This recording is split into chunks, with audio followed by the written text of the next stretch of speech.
I hope all of you are able to see now the Ohm's law simulation diagram. Okay. आता बघा या simulation वरून आपल्याला relation पाहायचं आहे कशामध्ये व्होल्टेज करंट आणि रेजिस्टर. मला परत एकदा सांगता की सगळ्यांनी की रिलेशन काय आहे व्होल्टेज आणि करंट मध्ये. Yes, anybody tell me. Voltage is directly proportional to voltage is directly proportional to whom? कुणाला? current. Okay, current. ओके, आणि रेजिस्टन्स आणि करंट मध्ये काय रिलेशन आहे सांगाल का? Inversely proportional. Inversely proportional. बरोबर बरोबर, exactly, very good. Current, it is inversely proportional to resistance of the conductor or resistance of any circuit element. Okay. आता आपल्याला काय करायचं आहे की एक फिक्स व्हॅल्यू घ्यायची आहे रेजिस्टन्सची. ओके, किंवा आपण इथं रेजिस्टन्सची व्हॅल्यू व्हॅरी करू शकतो. बघा कंट्रोल असं तुम्हाला एक विंडो दिसते आहे कंट्रोल्स म्हणून. तर त्या कंट्रोल्स विंडोवरनं आपण काय करू शकतो व्होल्टेज आणि रेजिस्टन्सला व्हेरी करू शकतो. ओके, व्हेरी करू शकतो. आता काय करायचं आहे की जे काही स्क्रीन आहे त्या स्क्रीनला I think I have it is zoom out. Okay, now it is visible to all clearly. Yes. आता बघा मी काय करतो आहे व्होल्टेजची व्हॅल्यू मी काय करणार आहे पहिल्यांदा फिक्स ठेवणार आहे. फिक्स ठेवणार आहे काहीतरी व्होल्टेजची व्हॅल्यू आणि मी रेजिस्टन्सची व्हॅल्यू चेंज करणार आहे. ओके, आता बघा काळजीपूर्वक लक्ष घ्या. ओके, आता आपल्याला इथे इन्स्ट्रक्शन त्यांनी दिले बघा. Set the resistance value 1 kilo ohm to 100 kilo ohm. Set the DC voltage 0 to 30 volt. Voltmeter is placed in parallel to resistor and ammeter is series. Okay. Now note the voltmeter and ammeter reading for the DC voltage. Okay. Increase the DC voltage by 2 factor and note voltmeter and ammeter reading. Okay. Plot the VI graph to verify the Ohm's law. Repeat the 2 to 6 step for another set of resistance value. Okay. आपण एक fix resistance घेणार आहोत आणि व्होल्टेजला change करणार आहोत. तर आपण करंट आणि या व्होल्टेज मध्ये काय रिलेशन होतं हे आपण चेक करणार आहोत. ओके, आता काय करू रेजिस्टन्सची व्हॅल्यू एक परफेक्ट रेजिस्टन्सची व्हॅल्यू घेऊया. ओके, रेजिस्टन्स किती दिसतो आहे तुम्हाला इथं 5 इथे दिसतोय. या बॉक्स मध्ये 5 आलेलं दिसतंय का बघा काळजीपूर्वक. हे रेजिस्टन्सचा जो सिम्बॉल आहे की नाही तिथं बघा. पहिल्यांदा आपण त्याला काय करूया इथं 1 बाय डिफॉल्ट व्हॅल्यू आहे त्याची व्हॅल्यू आपण बाय डिफॉल्ट हे जे इकडे कंट्रोल पॅनलवरती जे दिसतं रेजिस्टन्स त्याला स्लाइड करून आपण काय करू शकतो त्याची व्हॅल्यू 100 किलो ओम पर्यंत व्हॅरी करू शकतो. सिमिलरली हे व्होल्टेज सुद्धा आपण 0 to 30 च्या रेंज मध्ये याला व्हॅरी करू शकतो. ओके, व्हॅरी करू शकतो. आणि आपल्याला ऑब्झर्व काय करायचं आहे करंट आणि व्होल्टेज यांच्यामधलं रिलेशन. त्यासाठी काय करणार आहोत आपण इनिशियल स्टेजला 1 ओहम रेजिस्टन्स घेणार आहोत आणि आपल्याला काय करायचं आहे आता डीसी व्होल्टेजला व्हेरी करायचं आहे आणि ऑब्झर्व करायचं आहे की करंटला काय इफेक्ट होतो. ओके, करंटला इफेक्ट काय होतो बघा. आता नीट ऑब्झर्व करा. मी व्होल्टेज चेंज करतो आहे. ओके, हे बघा व्होल्टेज 1 व्होल्ट असेल तेव्हा करंट किती आहे 1 एम्पियर आहे. रेजिस्टन्सची व्हॅल्यू किती आहे 1 ओहम आहे. ओके, 1 ओहम आहे. ओके, 1 ओहम आहे. आता आपल्याला काय करायचं आहे याला ऍड टू टेबल करायचं आहे. ऍड टू टेबल म्हणजे काय तुम्हाला व्होल्टेज आणि करंटच्या व्हॅल्यू इथे या टेबलच्या फॉर्म मध्ये दिसून येतील. आता मी काय करतो 1 व्होल्ट व्होल्टेज घेतलेला आहे 1 किलो ओहम रेजिस्टन्स घेतलेला आहे आणि मला आता करंट फाइंड आउट करायचं आहे किती येतं ते. ओके, आता करंटची व्हॅल्यू मी टॅबलाइज करतो आहे बघा. 1 किलो ओहम रेजिस्टन्सला जर मी 1 व्होल्ट एवढा डीसी व्होल्टेज दिला तर 1.00 मिली एम्पियर एवढा करंट येतोय. आता मी काय करतो आहे स्लाइटली व्होल्टेजची व्हॅल्यू चेंज करतो आहे. म्हणजे तुम्हाला समजते का बघा आपण काय करतो आहे व्होल्टेज व्हॅरी करतो आहे आणि रेजिस्टन्स कॉन्स्टंट ठेवलेला आहे आणि आपण करंट वरती त्याचा काय इफेक्ट होतो हे आपण चेक करतो आहे. ओके, आता बघा मी व्होल्टेजची व्हॅल्यू हळूहळू चेंज करतो आहे. बघा मी व्होल्टेज किती करतोय 2 करूया आपण. ओके, 2 व्होल्ट एवढा व्होल्टेज घेतलाय मी डीसी व्होल्ट इथे तुम्हाला दिसत आहे. ओके, त्याला परत मी काय करेल, ऍड टू टेबल करेल, तुम्हाला करंटची व्हॅल्यू एक्झॅक्टली दिसून येईल. 2 व्होल्ट डीसी ज्यावेळेस अप्लाय करेल मी 1 किलो ओम रेजिस्टन्स असेल तेव्हा 2 मिली अँपिअर एवढा करंट फ्लो होईल. ओके, आता परत मी काय करेल, व्होल्टेज व्हॅरी करेल. व्होल्टेज व्हॅरी करेल मी काय करेल, व्होल्टेज इन्क्रीज करतो बघा. आता 2, 3, 4 ओके, मी 5 पर्यंत नेतो आणि परत काय करतोय आता ऍड टू टेबल करतो. ओके, म्हणजे तुम्हाला करंट किती फ्लो होताना दिसत आहे ते तुम्हाला एक्झॅक्ट मेजर करता येईल.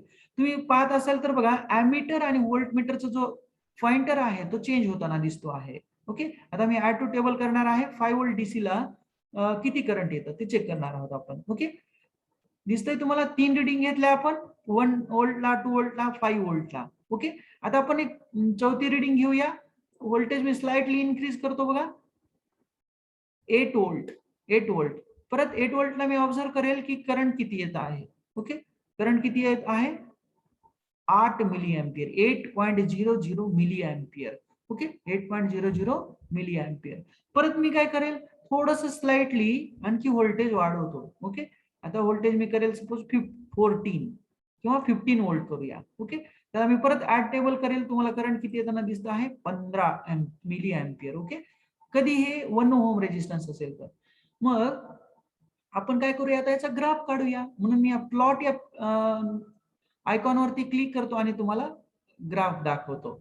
तर हा ग्राफ कसा दिसतो आहे तुम्हाला, लिनियर दिसतो आहे की नाही, मगाशी जसं आपण काढला की नाही तसा ग्राफ दिसतो आहे बघा. व्ही आय प्लॉट किंवा करंट वर्सेस व्होल्टेज किंवा व्होल्टेज वर्सेस करंट प्लॉट दिसतो आहे तुम्हाला. हा लिनियर दिसतो आहे, लिनियर दिसतो आहे. म्हणजेच याचं मिनिंग काय आहे की जर तुम्ही व्होल्टेज वाढवलं तर काय होतं, करंट हे वाढतं. म्हणून आपण प्रॅक्टिकली इथं काय शिकलं, according to Ohm's law, whenever we will increase the applied voltage at that time current will increases. current will increases. आपण जेव्हा व्होल्टेज इन्क्रीज करू तेव्हा करंट इन्क्रीज होताना दिसत आहे. ओके, बरोबर आहे की नाही, सगळ्यांना दिसत आहे इथं. ओके, आणि आता इथं बघा, हे जर तुम्ही टेबल ऑब्झर्व केला तर या टेबल ऑब्झर्वेशन मध्ये तुम्हाला दिसून आला असेल की आपण 1 व्होल्ट होतं तेव्हा 1 मिली अँपिअर करंट, 2 व्होल्ट होतं तेव्हा 2 मिली अँपिअर, 5 होतं तेव्हा 5 मिली अँपिअर, 8 होतं तेव्हा 8 मिली अँपिअर, 15 होतं तेव्हा 15 मिली अँपिअर एवढा करंट फ्लो व्हायला लागला. जर तुम्ही या व्होल्टेज आणि करंट याच्यामध्ये जर तुम्ही रेशो काढला तर तुम्हाला तो कॉन्स्टंट दिसेल. तो तुम्हाला कॉन्स्टंट दिसेल. तो तुम्हाला काय दिसेल, कॉन्स्टंट दिसेल. तो जो काही कॉन्स्टंट आहे तो म्हणजे काय आहे, आपला रेजिस्टन्स आहे. तो आपला काय आहे, रेजिस्टन्स आहे. ओके, आणि तो रेजिस्टन्स किती असेल, 1 असेल. आता तुम्ही जर V बाय I हे जर रेशो काढत गेलात तर तुम्हाला याची व्हॅल्यू काय असते, R असते, ही तुम्हाला दिसून येईल. आता बघा, V ची व्हॅल्यू किती आहे, फर्स्ट टेबल मध्ये 1 आहे. करंटची व्हॅल्यू किती, 1 आहे. तर R ची व्हॅल्यू किती येईल, फर्स्ट केस मध्ये 1 येईल. सेकंड केस मध्ये बघा, 2 व्होल्टेज 2 आहे, करंट 2 आहे, त्याचा रेशो जर घेतला तर 1 येईल. 2/2 म्हणजे 1. ओके, आता 5 व्होल्ट आहे, 5 मिली अँपिअर आहे, याच्यात जर रेशो घेतला तर 1 येईल. 8/8 याचा रेशो घेतला तर 1 येईल. 15/15 याचा रेशो घेतला तर तरी सुद्धा 1 येईल. याचं मिनिंग असं आहे की व्होल्टेज आणि करंट हे एकमेकांना लिनियरली प्रोपोर्शनल आहेत आणि त्यांच्यामध्ये जे काही कॉन्स्टंट आहे तो त्या रेजिस्टन्सची व्हॅल्यू आहे. तुम्हाला दिसत आहे का, हे 1 म्हणजे काय आहे, तर हा रेजिस्टन्स आहे. रेजिस्टन्सची व्हॅल्यू आपण किती सिलेक्ट केली होती, 1 किलो ओहम. 1 kilo ohm. म्हणून तुम्हाला दिसून आला असेल की व्होल्टेज आणि करंट हे एकमेकांना लिनियरली प्रोपोर्शनल आहेत. लिनियरली प्रोपोर्शनल आहेत म्हणजे कसं, जेवढ्या पटीनं व्होल्टेज चेंज होईल तेवढ्याच पटीनं करंट चेंज होईल तुमचा, तेवढ्याच पटीनं करंट चेंज होईल. आणि ते ज्यांचा रेशो जर काढला तर तो कॉन्स्टंट येईल. आणि तो जो काही कॉन्स्टंट आहे तो कॉन्स्टंट म्हणजे काय असेल, आपला रेजिस्टन्स असेल. तो रेजिस्टन्स असेल. आणि हाच तर ओहम्स लॉ आहे आपला. Is it clear to all, is it clear, सगळ्यांना समजलं हे, येस, समजले सगळ्यांना. Yes, sir. Yes, sir. Yes, is it clear? Yes, sir. Okay, no doubt. So meanwhile I will note down your attendance. Okay. please concentrate on this concept. I will only put the present number because least very less number of students are present. Okay. 1, 2, sorry, 2 is absent. 3, 7, 8, 9, 11, 14, 15, 19. Just wait.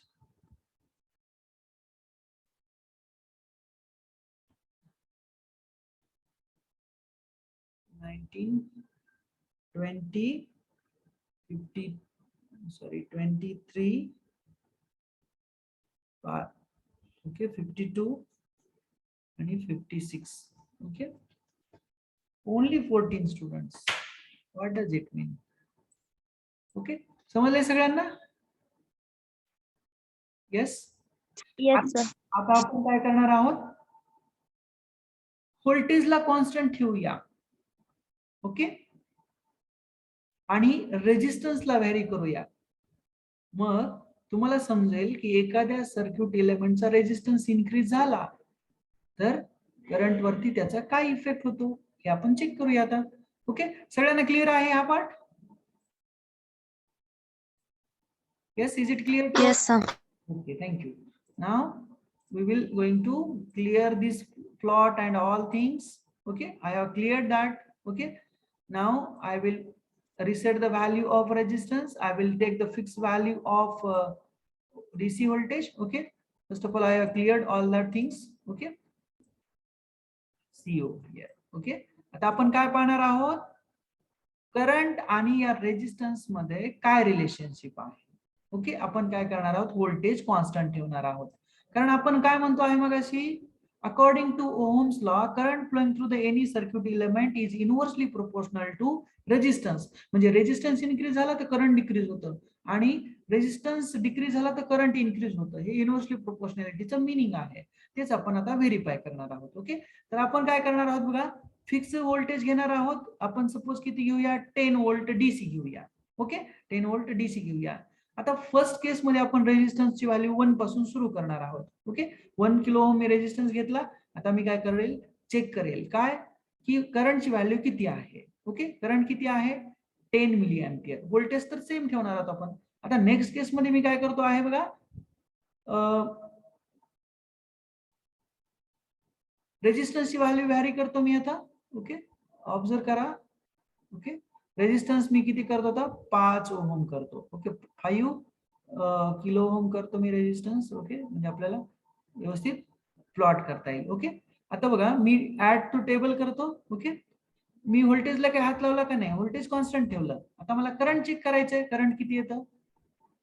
Add to table, keep the resistance value constant. Okay, I think this one is the limitation for this virtual resistance, sorry, virtual lab, because he is not going to allow me to change the value of resistance because ohmic devices, it have the constant value of resistance, constant value of resistance. म्हणजे तुम्हाला practically असं दिसून आलं असेल की हा ohms law ज्या circuit एलिमेंटचा resistance change होतो त्याला ओहम्स लॉ ओबे होत नाहीये किंवा तो सॅटिस्फाय होत नाहीये. म्हणजे तुम्हाला आता लक्षात आलं असेल की आपण ओहमिक डिव्हाइस आणि नॉन ओहमिक डिव्हाइसेस का स्टडी केले होते. ओके, समजतंय तुम्हाला की ओहम्स लॉ हा नॉन ओहमिक डिव्हाइसेसला, नॉन ओहमिक म्हणजे कोणते डिव्हाइस ज्यांचा रेजिस्टन्स हा व्हेरिएबल असतो त्यांना आपण नॉन ओहमिक डिव्हाइसेस असं म्हणतो. आता बघा तुम्हाला दिसत आहे रेड मार्क येताना दिसत आहे बघा, ते काय म्हणतोय? Keep the resistance value constant. याचं मिनिंग उलट काय आहे की तुम्ही जर रेजिस्टन्स चेंज करत असाल तर ओहम्सला काही सॅटिस्फाय होणार नाही, म्हणून दुसरी रिडिंग आपल्याला इथं आलीच नाही. म्हणजे लक्षात ठेवायचं आहे आपल्याला की ओहम्सला असं म्हणतो रेजिस्टन्स जर चेंज होत असेल तर माझा ओहम्स लॉ त्या सर्किटसाठी इलिजिबल नाही किंवा तो अप्लिकेबल नाही असं ओहम्स लॉला म्हणायचं आहे. म्हणून आपण ते प्रॅक्टिकली पण पाहिलं. समजते तुम्हाला? प्रॅक्टिकली पाहिलं आपण. क्लिअर आहे सगळ्यांना? Is it clear? Is it clear? Yes, sir. Okay, So today we will stop over here. In next class we will study the diode characteristics. Okay, and in the last session we will study the half wave and full wave rectifier. Okay, half wave and full wave rectifier. Okay, I will just give you introduction regarding that. Just wait. Electronics laboratory, desktop experiment. VI characteristics of diode. Okay, तर आपल्याला काय काढायचं आहे, या डायोडचं voltage आणि current मध्ये graph काढायचा आहे. आणि तुम्हाला माहित आहे की डायोड हा नॉन ओहमिक डिव्हाइस आहे. म्हणजेच जर आपण व्होल्टेज आणि करंटचा जर ग्राफ काढला डायोड साठी तर तो लिनियर येणार नाही. आपण ओहम्सला याच्यासाठी कॅल्क्युलेट केला होता की नाही रेजिस्टन्स साठी, तर तो लिनियर ग्राफ आला होता. पण या काय म्हणू आपण त्याला डायोड साठी ही लिनियर कॅरेक्टरिस्टिक्स येणार नाही, कारण डायोड हा नॉन ओहमिक डिव्हाइस आहे. तर या डायोड साठी आपण काय करणार आहोत, सिम्युलेशन पाहणार आहोत आणि त्याचा व्हीआय कॅरेक्टरिस्टिक्स काढणार आहोत. व्हीआय कॅरेक्टरिस्टिक्स डायोडचा कसा यायला पाहिजे, नॉन लिनियर यायला पाहिजे. का, तर डायोड हा नॉन ओहमिक डिव्हाइस आहे. Why? Because diode is non-ohmic device. That's why there will not be existence of linear relationship between the voltage and current flowing through the diode. Okay, flowing through the diode. सगळ्यांना लक्षात आला असेल ohms law. याच्यात कोणाला काही doubt असेल तर विचारू शकता.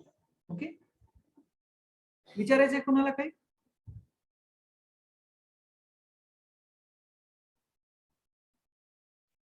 Yes, anybody want to ask something? Otherwise, we will stop over here now. Yes, any doubt? Yes? No, sir. Okay, thank you. So today we will stop over here. Thank you once again. Enjoy the evening. Okay, thank you.